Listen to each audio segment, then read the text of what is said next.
Hey, Dad. Mississippi State is starting football spring practice. Practice. Correct. What That's what we're going to talk about. What do we need to learn over the next That's a good question. 6 weeks or so? 6-8 weeks. You know, we talked a little bit about, we talked a lot about this on today's Thunder and Lightning podcast about Will Rogers. And we're going to find out really what kind of quarterback, what kind of legacy Will Rogers has in the SEC. I mean, he was on a path to becoming the all-time leading passer in SEC history and setting records that might be considered unbreakable outside of teams that run the same kind of offense. But he's also, had to bear the label of system quarterback. Right. He only does this because of the air raid. And fair or unfair. Now he has a real opportunity to show off what kind of quarterback he is. This is a totally different offense. It's going to ask a whole lot of different of him. He's going to have to push the ball down the field. He's going to have to, be more accurate's not the right word, but more accurate in the intermediate to deep passing game is where Mississippi State's going to need Will Rogers to be successful this year. So that's the main thing, and maybe it's not really news to say that, you got to look at the quarterback position first. But when you look at what surrounds Will Rogers, right, he brings back a lot of production at receiver, brings back a lot of production at running back, 4 of his 5 starting offensive linemen. They're going to figure out the tight end position, but they've got a couple of quality transfers there. At least it looks like on paper. There's a lot of pressure on Will Rogers to deliver here because the safety blanket of the air raid is kind of gone from him now, and we'll see how he delivers there. And then defensively, on the other side of the ball, I expect a lot of the same because Zach Arnett is still there, and Matt Brock taking over for him is not the big change that we're seeing on offense. But you got to find somebody to replace Emmanuel Forbes. And, last year you had to find a guy to replace Martin Emerson. And you kind of did that. I thought DeCamry Richardson was good last year. With Forbes, he was so dynamic and gave you so much, especially in terms of, he put 3-4 touchdowns on the board for you almost every year. I think that I think that's going to be an interesting battle to watch. I think, Kamari Rogers is the guy to watch, the transfer from Miami. But we'll see. So the secondary is where I'm really looking defensively for Mississippi State. But offensively is, I think, where everybody's focus is going to be.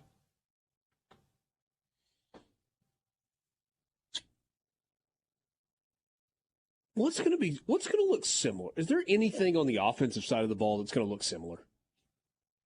Yeah, I mean, they're not going to the I formation, 2 tight end or anything like that. They'll still be 3 and 4 wide receiver sets. They'll still operate mostly out of the shotgun. There'll still be a good chunk of the short passing game and trying to get guys into space and letting them make plays. But, you're going to see them run the football more this year. There's just no getting around that fact of life. That they're going to run the football more. They're going to, I think, try to find ways to use Mike Wright, the Vanderbilt transfer, in some packages and play calling to take advantage of his mobility, take advantage of what he can bring you in the run game. So some things are going to – I think the things that are going to look different will look drastically different, but there'll be a lot of things that just they do look the same because at the end of the day, air raid concepts and air raid philosophy are just a part of almost every offense there is in college football and in the pros. Who's the most important returning player for Mississippi State? On each side. You mean other than Rogers? Other than Rogers. Well, do you think that's the answer? Yes, there's not even any doubt. Yeah, because I don't know if Mike Wright is a guy that you can just install as your starting quarterback and be as successful as this team has a chance to be. So Rogers is very important, but so is Jaquavius Marks. Now you're in a situation where, hey, they're going to give you the ball 15, maybe 20 times a game. You're up for the challenge. So that's a big thing there. And then on the other side of the ball, I think you saw last year how much the defense improved later in the season when Jaden Crumedy was healthy and able to play. And he missed the first 8 games of the season. I think he State's, best defensive lineman probably by a large margin. And he made everybody else around him better last year. And so, again, sort of the same scheme. New defensive line coach in David Turner. That's a guy who knows a thing or two about getting guys to the next level and really showing them off here in college. So I think Crumedy is probably the answer to that question. A couple of veterans. Yeah. Borky, what are the questions that you've got for Mississippi State going into spring practice? It's the obvious. It's offense. It is a change. I mean, every offense has air raid concepts for sure, but there might be some growing pains associated with a transition in offense. And I mean, this is also a play caller that's not done it in the SEC yet as well. You know, it's a little bit different. Now, if you're good, you're good, regardless of your level. We've seen guys call plays at the Group of 5 level up to the Power 5 level, and it worked perfectly. But it's a lot of new.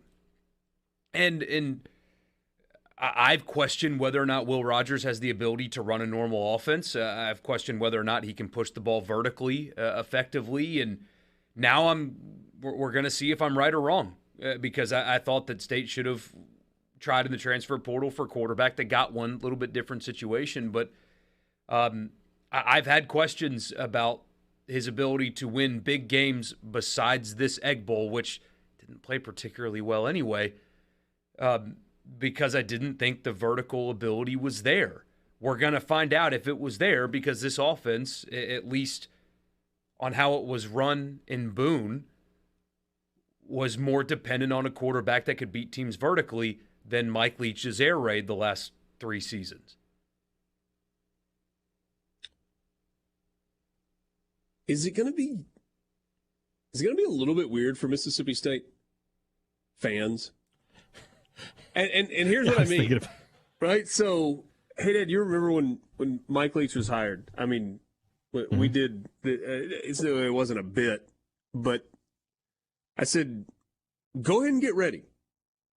When you're sitting 18 rows up on the 40-yard line, and it's 3rd and 1, and you've watched 3 decades of Mississippi State football, and you know they're a running football team, and Mike Leach calls a passing play, and they throw it, and it's incomplete, and they either punt on 4th down or throw another pass that's incomplete, you're going to stand up out of your seat, and you're going to say, run the bleeping ball!